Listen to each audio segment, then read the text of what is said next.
And welcome back to another exciting, action-packed episode of Cooking with Steve. Today we are cooking bitter gourd or empalaya. I also call it bitter melon.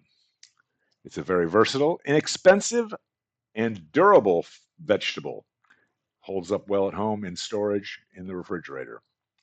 Very simple to cook and supposedly healthy. A few simple ingredients. Got the empalaya or the bitter gourd, carrot, sunflower seeds, garlic, salt, and a lemon or calamansi if you only takes about 5 or 10 minutes to cook and about the same amount of time to prepare, depending how handy you are with a knife. You want to clean I cut the bitter gourd in half and then scrape out the seeds with my thumb. You can also use a spoon. I don't have a picture of that. I'd already had the calamansi or the gourd prepared in my refrigerator. Ooh, Now here, you want let me to close dice up the this. items. Now this is me trying to figure out how to put the phone These on, the oranges camera on close. Okay. pause. This actually ran for almost 3 minutes. I edited most of it out. Wanted to leave a little of it on for the viewers at home to see what kind of burdens we're facing here at Cooking with Steve in our live studio. And the audience was very patient during this. So I really sped it up, dicing things up. Just chop those carrots. This is a very cheap knife. I might have to buy a better knife. Been putting it off for a while. And I do apologize for the hair. This was 5 o'clock in the morning. I woke up early, just wanting to cook some bitter gourd.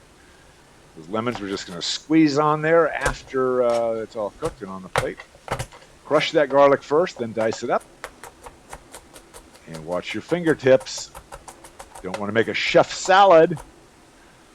Okay, then you heat up your pan, medium hot. This is an induction oven or induction cooker, not very good. My good one broke and it was just as bad as the cheap one, so we're using the cheap one. Little olive oil or any olive of your choice, any oil of your choice. I don't normally measure, but this is a 1/3 cup, and I'm using most of it, so it's about a 1/4 cup of sunflowers, enough to coat the bottom of the pan. Shake them around on there to make sure they've got oil on them. Let them cook until they're browned. You'll smell them as they start to cook. It really adds a flavor. You don't really. This is not required. This is my little touch, but the sunflower seeds just go well with the bitter taste, and we do cook some of that bitter taste out. Stir them around. You can't hear it sizzling in here. I think I'm supposed to take the sound out.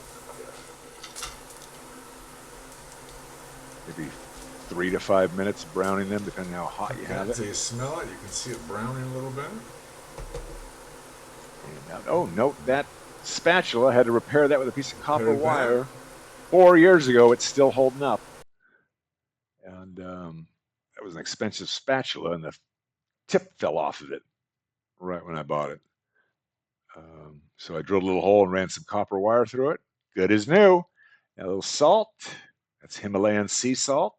Doesn't come from the Himalayas. It comes from Pakistan, but it's supposed to be good because there's no toxins in it from the ocean. And we know Pakistan has a reputation of a spotlessly clean environment, very stringent regulations there. Now we just put the bitter gourd in there. I could use a bigger pan, but I've got a small kitchen and not really anywhere to put it. And this pan barely fits in my sink as it is. So if I had a bigger pan, I'd have to just buy a new one every time I cook and throw it away. So a little vinegar. This is the key. This helps to kind of get rid of the bitter taste, adds a little bit of steam. Vinegar is very popular, very common flavoring or spice. That's just plain white vinegar. You could use you could use apple cider vinegar. And apple cider vinegar, very common, popular in the Philippines, and expensive. I would not use red vinegar though. Okay, then we get that cooking a little bit, and just double check it. I put the carrots and the garlic on after it's about halfway through, maybe 4 or 5 minutes. You don't want to overcook this because it will kind of wash out all the color. Flavor seems to be about the same.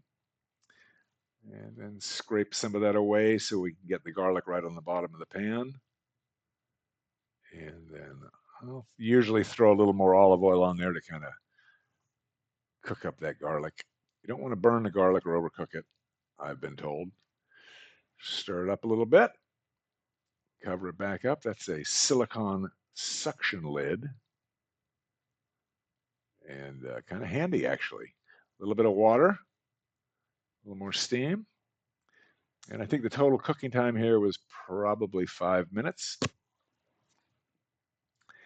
And just about done. Check it out. Give it a little stir. Still got that bright green color. I am going to overcook a little bit here just so we can try to compare the color. Doesn't show up that well on this camera. And I should maybe get a picture of the camera assembly. It's hanging on a piece of wood sticking out of my cabinet. And again, try to get rid of those shadows, but the more lights I put on, the more shadows it made. Not sure what the secret to that is. And we are planning to take a trip up to Busai tomorrow on the motorcycle. And a little white wine on there towards the end, the last minute.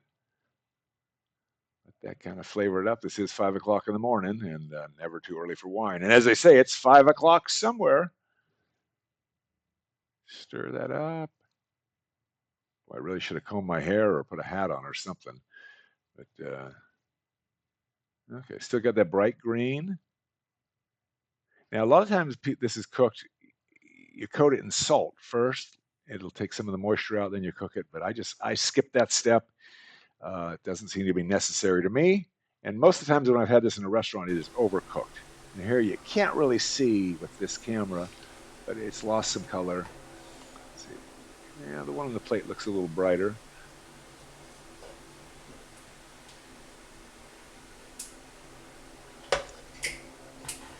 That's simple, and this goes with it. Whatever. One's bright, one's not.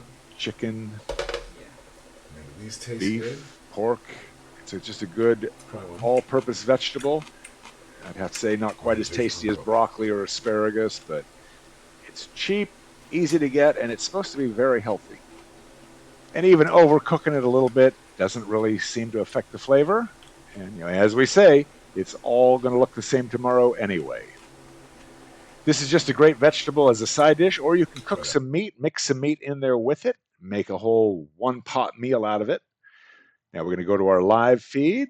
Had a little problem with the sound. I had the fan running. It picks up all the noise.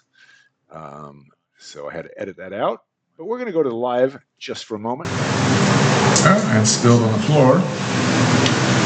That's it. Not really a good camera for this, but just spilled a little more on the floor. Yeah, so we're working some of the kinks out of our filming. That you can't tip a plate over and show it to the camera when it's got liquid in it. But he certainly looks like he's enjoying it, what the parts that are making in his mouth. And oh, look at that. Ooh, I think that sounds good. It is easy, very available, cheap, healthy. Jack LaLanne used to say, if it tastes good, spit it out. And it's called bitter gourd, so it's not going to be like ice cream.